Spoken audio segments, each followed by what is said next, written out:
వచ్చే ఎన్నికల్లో కూడా ప్రజలు కాంగ్రెస్ నే గెలిపిస్తారని ధీమా వ్యక్తం చేశారు సీఎం రేవంత్ రెడ్డి. మోదీని గద్దె దింపుతామని, రాహుల్ ని ప్రధానం చేయడమే తమ లక్ష్యమని అన్నారు. అయితే మోదీని కుర్చీదించడం రాహుల్, సోనియా వల్లే కాలేదంటూ ఆయన కౌంటర్ ఇస్తోంది బీజేపీ. బీసీ రిజర్వేషన్ల కోసం ఢిల్లీలో ధర్నా చేపట్టిన సీఎం రేవంత్ రెడ్డి హోటల్ మేనేజ్మెంట్లో గ్లోబల్ కెరియర్ ప్లాన్ చేస్తున్నారా? అంతర్జాతీయ చదువు, ఫారెన్ జాబ్ ఛాన్స్ కోసం ఇండియా నంబర్ 1 హోటల్ స్కూల్ IIHMలో జాయిన్ అవ్వండి. అనేక అంశాలపై చిట్చాట్లో స్పందించారు. కేసీఆర్ ను తానెందుకు జైల్లో పెడతానని కామెంట్ చేశారు. మళ్లీ తామే అధికారంలోకి వస్తామని రేవంత్ మరోసారి ధీమా వ్యక్తం చేశారు. కాంగ్రెస్ తిరిగి అధికారంలోకి వస్తుందని పదే పదే చెప్తున్న రేవంత్ రెడ్డి తాము దుప్పటి కప్పుకొని ఇంట్లో పడుకున్నా ప్రజలు రెండోసారి కాంగ్రెస్ పార్టీనే గెలిపిస్తారని అన్నారు. ఇతరుల ఇంటి వ్యవహారాల్లో వేలు పెట్టకుండా ఉంటే అధికారం దానంతటదే వస్తుందన్నారు. రాష్ట్రంలో కాంగ్రెస్ పార్టీ బలంగా ఉందన్నారు సీఎం రేవంత్. నేను ఒక మాట చెప్పదలుచుకునే వేదిక మీద, నరేంద్ర మోడీ గారు మీరు దిగొద్దు కుర్చీ, 2029 వరకు మీరే ఉండాలి. 2029 ఎన్నికల్లో అటల్ బిహారీ వాజ్పేయి RSS చేయలేని పని, నరేంద్ర మోడీని గద్దెదించే పని మా సోదరుడు, మా నాయకుడు రాహుల్ గాంధీ గారు ఎన్నికల యుద్ధ రంగంలో నరేంద్ర మోడీని ఓడిస్తాం. ఢిల్లీ గద్దె నుంచి నరేంద్ర మోడీని దించుతాం.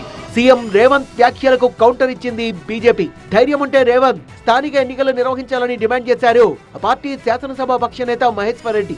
రాష్ట్రంలో అన్ని జిల్లా పరిషత్ స్థానాల్ని గెలిచి చూపించాలని, ఒకవేళ కాంగ్రెస్ కనుక అన్ని జెడ్పీటీసీలు గెలిస్తే తాను రాజకీయ సన్యాసం తీసుకుంటానన్నారు. ప్రధాని మోదీ గురించి రేవంత్ ఇష్టం వచ్చినట్టుగా మాట్లాడుతున్నారని, మోదీ గురించి మాట్లాడే అర్హత రేవంత్ కు లేదని విమర్శించారు. మోదీని కుర్చీ దించడం రాహుల్, సోనియాల వల్లే కాలేదని, రాహుల్ ప్రధాని కావడం ఈ జన్మలో జరగదన్నారు మహేశ్వర్ రెడ్డి. ఈ రోజు రేవంత్ రెడ్డికి దమ్ము ధైర్యం ఉంటే ఈ రాష్ట్రంలో స్థానిక ఎన్నికలు నిర్వహించి 31 జిల్లా పరిషత్ చైర్మన్ గెలిపించుకోమను నేను రాజకీయ సన్యాసం చేస్తాను తెలియజేస్తా ఉన్నా.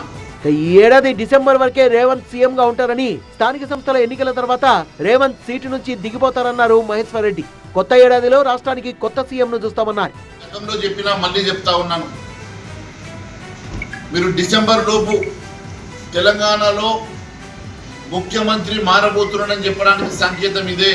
మీరు ఢిల్లీ వెళ్ళి ఢిల్లీలో పెద్ద ఉద్యమం చేస్తానని చెప్పి ప్రగల్భాలు పలికినటువంటి రేవంత్ రెడ్డి గారు ఢిల్లీలో 1 గంట వరకు చేయాల్సినటువంటి కార్యక్రమం రాహుల్ గాంధీ వస్తాడనో, మీ నాయకుడు వస్తాడనో 5 గంటల వరకు వేచి చూసినా ఎవ్వరు రాక కనీసం సంఘీభావం కూడా తెలపకపోవడం వెనుక కారణం ఏంది?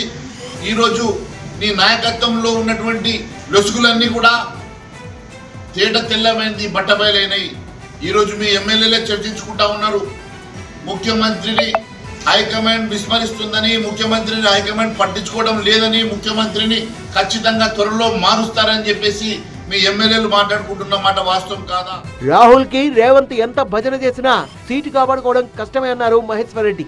ఓవైపు రాష్ట్రంలో కాంగ్రెస్ మళ్లీ అధికారంలోకి వస్తుందని రేవంత్ ధీమా వ్యక్తం చేస్తుంటే, మరోవైపు త్వరలోనే రేవంత్ పదవి పోతుందని బీజేపీ నేతలు ఆరోపించడం చర్చనీయాంశంగా మారింది.